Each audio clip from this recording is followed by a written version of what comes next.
Hello everyone, welcome back to my YouTube channel goes in by Harshita. मेरा नाम हर्षिता है और मैं महादेव की नगरी वाराणसी से हूँ। अगर आपने मेरे वीडियोस पहले देखे होंगे तो आपको पता होगा कि मैं महादेव के 12 ज्योतिर्लिंग का दर्शन कंप्लीट करने की कोशिश कर रही हूँ।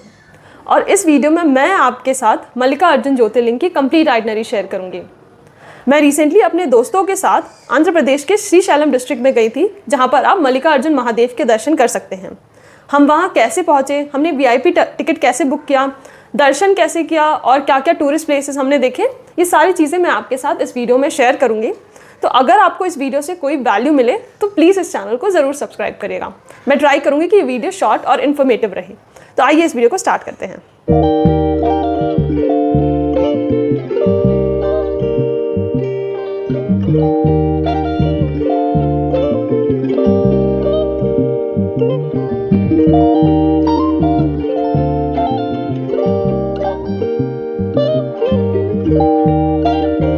तो आइए सबसे पहले जान लेते हैं कि मल्लिकार्जुन ज्योतिर्लिंग की कहानी क्या है। बचपन में हमने एक स्टोरी सुनी थी कि कार्तिक भगवान और गणेश भगवान में कंपटीशन हुआ था कि जो सबसे पहले पूरी दुनिया का चक्कर काट लेगा, जो सबसे पहले पूरे ब्रह्मांड की परिक्रमा कर लेगा, उसकी शादी सबसे पहले की जाएगी। कार्तिक भगवान अपने वाहन जो उनका मोर है उसको लेकर वह पूरी दुनिया की परिक्रमा करने चले गए थे, बट गणेश भगवान ने माता पार्वती और भगवान शिव की परिक्रमा करी, ये कहकर कि उनके माता पिता ही उनका पूरा संसार है, उनकी पूरी दुनिया है। तो इसीलिए गणेश भगवान का विवाह पहले करा दिया गया था, जिससे कार्तिक भगवान काफ़ी गुस्सा हो गए थे और वो श्रीशैलम चले गए थे, श्रीशैलम पर्वत पर चले गए थे। उनको मनाने के लिए भगवान शिव और माता पार्वती आए थे और यहीं पर इस ज्योतिर्लिंग की स्थापना की गई, जिसे मल्लिकार्जुन ज्योतिर्लिंग कहा जाता है। मल्लिका यानी माता पार्वती और अर्जुन यानी भगवान शिव। तो यहीं पर मल्लिकार्जुन की स्थापना की गई थी। मल्लिकार्जुन ज्योतिर्लिंग को दक्षिण का कैलाश भी कहा जाता है। श्रीशैलम पर्वत की वजह से इसको दक्षिण का कैलाश भी कहा जाता है। और यहाँ पर सिर्फ एक ज्योतिर्लिंग नहीं, एक शक्तिपीठ भी है, इसीलिए इस जगह की काफ़ी ज़्यादा मान्यता है। श्रीशैलम का खुद का अपना रेलवे स्टेशन या एयरपोर्ट नहीं है, तो आपको अगर अपने सिटी से श्रीशैलम आना है तो जो भी नियरेस्ट रेलवे स्टेशन और एयरपोर्ट है वो मैंने स्क्रीन पर ऐड कर दिया है, आप वीडियो पॉज करके देख सकते हैं। इसके अलावा श्रीशैलम आने का सबसे अच्छा तरीका है कि आप सबसे पहले हैदराबाद आ जाएं अपने सिटी से, और हैदराबाद से बाय रोड आप श्रीशैलम पहुंच सकते हैं। अराउंड 4 to 5 आवर्स का डिस्टेंस होता है अगर आप कैब से जा रहे हैं, और काफ़ी बस ऑप्शंस भी अवेलेबल हैं, बट बस से आपको टाइम थोड़ा ज़्यादा लगता है, 7 to 8 आवर्स लग सकते हैं अगर आप बाय बस से हैदराबाद टू श्रीशैलम जाते हैं। हम लोग बैंगलोर से हैदराबाद पहले पहुँचे थे बाय बस, हमारी ओवरनाइट जर्नी थी। हैदराबाद में हम लोगों ने एक फ्रेंड के घर में स्टे किया था, मेरी फ्रेंड के साथ हमने स्टे किया था, और हम लोग नेक्स्ट डे हैदराबाद से श्रीशैलम गए थे बाय कैब। तो अभी हम लोग हैदराबाद पहुँचे थे और हैदराबाद में मैं अपने फ्रेंड के फ्लैट में जा रही थी। वहाँ पे हमने एक दिन का स्टे लिया था और नेक्स्ट डे मॉर्निंग हम लोग श्रीशैलम गए थे।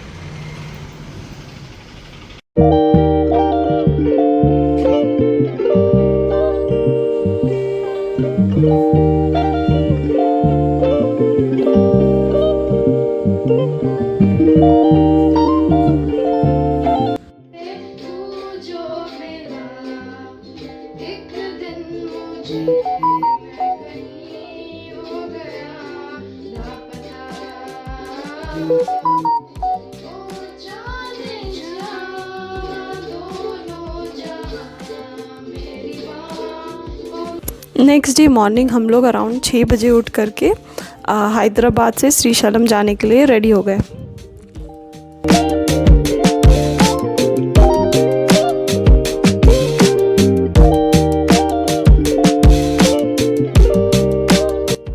तो हम लोग रेडी होकर श्रीशैलम के लिए निकल रहे हैं। हमने कैब बुक किया था जिसका कॉस्ट हमें अराउंड 6000 रुपीज़ पड़ा था complete to and fro journey का। ये 4 सीटर व्हीकल था जो हमने बुक किया था। डिस्टेंस जो है हैदराबाद से श्रीशैलम का वो 230 to 40 किलोमीटर्स है, जिसको आप बाय रोड अराउंड 5 आवर्स में कवर कर सकते हैं। कैब थोड़ा सा एक्सपेंसिव ऑप्शन पड़ता है, आप बस भी ले सकते हैं, बट बस से आपको थोड़ा ज़्यादा टाइम लगेगा अगर आप हैदराबाद से श्रीशैलम जा रहे हैं तो।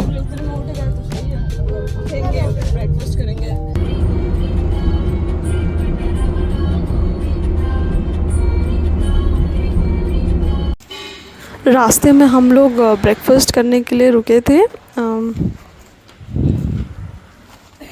हम लोग ये पीवीआर फूड विलेज में ब्रेकफास्ट करने के लिए रुके थे। हमारे ड्राइवर भैया ने रिकमेंड किया था। इसमें फ़ूड के ऑप्शंस काफ़ी अफोर्डेबल थे।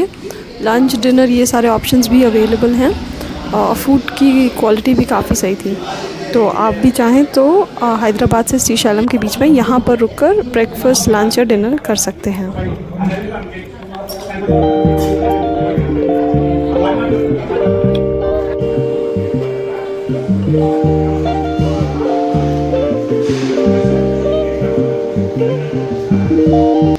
तो फाइनली हम लोग श्रीशैलम पहुंच गए थे और मंदिर के दर्शन करने से पहले हम लोग रुके थे श्रीशैलम डैम के पास, जो रास्ते में ही पड़ता है। एक काफ़ी अच्छा स्पॉट है अगर आप अपने फ्रेंड्स और फैमिलीज़ के साथ फ़ोटोज़ क्लिक करना चाहते हैं तो यहाँ पर आकर के आप फ़ोटोज़ क्लिक कर सकते हैं।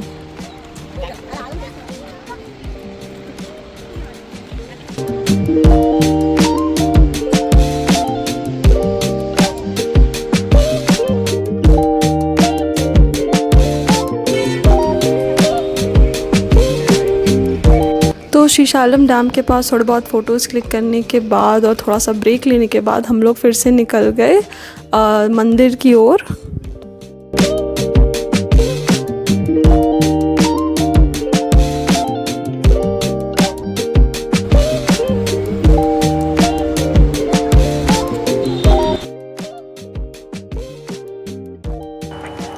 मल्लिका अर्जुन ज्योतिर्लिंग के दर्शन से पहले आपको श्री साक्षी गणपति टेम्पल में जाकर गणेश भगवान के दर्शन करने जाइए। कहा जाता है कि गणेश भगवान साक्षी बनते हैं इस बात का कि आप महादेव के दर्शन करने आए हैं। वह जाकर कैलाश पे बैठे महादेव को बताते हैं कि आप आए हैं उनके दर्शन करने के लिए, इसलिए काफ़ी शुभ माना जाता है। श्री साक्षी गणपति टेम्पल का जो डिस्टेंस है वह मल्लिका अर्जुन ज्योतिर्लिंग के टेम्पल से अराउंड 2 किलोमीटर्स है। तो आप आराम से जाकर पहले गणपति भगवान के दर्शन कर सकते हैं और उसके बाद आकर महादेव के दर्शन कर सकते हैं।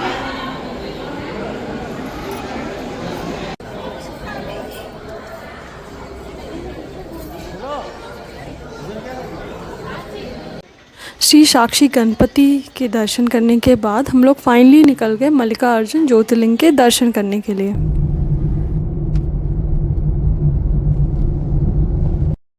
अगर आप मल्लिका अर्जुन ज्योतिर्लिंग के दर्शन करने जा रहे हैं तो मैं आपको सजेस्ट करूंगी कि आप ऑनलाइन वीआईपी टिकट ज़रूर बुक कर लें। 3 टाइप के वीआईपी टिकट्स होते हैं, एक अति शीघ्र दर्शन और स्पर्श दर्शन। तो ये 3 टाइप के वीआईपी टिकट्स आप ऑनलाइन बुक कर सकते हैं। अगर आपको मल्लिका अर्जुन शिवलिंग का स्पर्श दर्शन करना है तो आपको टिकट ऑनलाइन ही बुक करना होगा 1 हफ्ते पहले तक। अति शीघ्र और शीघ्र आप के वीआईपी टिकट्स जो भी हैं वो आप ऑनलाइन या ऑफलाइन दोनों बुक कर सकते हैं। इसके अलावा वेबसाइट पर आप प्रसाद वगैरह की भी बुकिंग कर सकते हैं। वेबसाइट का लिंक मैं डिस्क्रिप्शन में ऐड कर दूंगी। हम लोगों ने ऑनलाइन वीआईपी टिकट बुक नहीं किया था। हम लोग ने सोचा था कि हम लोग ऑफ़लाइन जाकर बुक कर लेंगे। अगर भीड़ ज़्यादा नहीं हुआ तो हम लोग जनरल दर्शन कर लेंगे, बट हम लोगों को भी ऑनलाइन टिकट बुक कर लेना चाहिए था। जब हम लोग पहुँचे थे तो टिकट की बुकिंग बंद हो चुकी थी। हम लोग अराउंड 1:30 बजे के अराउंड पहुँचे थे और सिर्फ स्पर्श दर्शन वालों को एंट्री अलाउ किया जा रहा था और बाकी लोगों के लिए दर्शन 4:30 बजे से स्टार्ट हुआ था। तो फिर जो दर्शन की टाइमिंग्स है वो सब आप ऑनलाइन चेक करके ज़रूर जाएं। कोशिश करिए कि अगर आप दिन में दर्शन करना चाहते हैं तो आप अराउंड 10 या 12 बजे तक पहुंच जाएं मंदिर, और अगर आप शाम में दर्शन करना चाहते हैं तो आप 4 या 5 बजे के बाद ही पहुँचे दर्शन करने के लिए। हम लोग जब पहुँचे थे तो दर्शन का स्लॉट बुक बंद हो चुका था और हम लोगों को 4:30 बजे तक वेट करना पड़ा था ज्योतिर्लिंग के दर्शन करने के लिए। 4:30 बजे जो है अति शीघ्र वीआईपी टिकट की बुकिंग स्टार्ट हुई थी फिर से। तो हमने 4:30 बजे टिकट लिया और अपना मोबाइल फ़ोन वगैरह सब आपको जमा करना होता है, वो सब आप जमा करके दर्शन करने जाते हैं। तो आप ये सारी टिकट्स लेकर अपना मोबाइल और अपना सामान जमा करके आप जा कर के दर्शन कर सकते हैं। हमें 4:30 बजे तक वेट करना था, इसीलिए हम लोग सबसे पहले लंच करने चले गए। लंच के ज़्यादा ऑप्शंस अवेलेबल नहीं हैं मंदिर के पास, और फूड की क्वालिटी भी बहुत ज़्यादा अच्छी नहीं लगी हम लोगों को। कम ऑप्शंस अवेलेबल है, इसलिए बहुत ज़्यादा क्राउड था, फूड भी अच्छा नहीं था। मैं आपको सजेस्ट करूँगी कि आप लोग ये सब पहले से प्लान कर लें, जल्दी आकर के दर्शन कर लें, और उसके बाद VIP टिकट वगैरह पहले से बुक करके आप लोग दर्शन कर लीजिए, और उसके बाद मंदिर से निकलने के बाद कहीं बाहर अच्छी जगह लंच कर लीजिए। तो हम लोग ने लंच किया और थोड़ा बहुत आइसक्रीम खाया, और उसके बाद फिर हम लोग लाइन में जाकर वेट करने लगे। दर्शन करने के लिए हम लोगों ने ऑफलाइन अतिशीघ्र VIP टिकट लिया था, जिसका कॉस्ट 300 रुपीज़ पर पर्सन पड़ा था।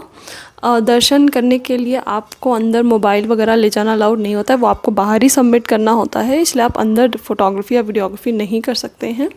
हमें 2 से 3 घंटे लगे थे दर्शन कंप्लीट करने के लिए। अब वो आपको अंदर ले जाते हैं, कुछ वेटिंग रूम्स में बैठाते हैं, और उसके बाद फिर जैसा टाइम आता है वैसे आपको दर्शन करने को मिलता है।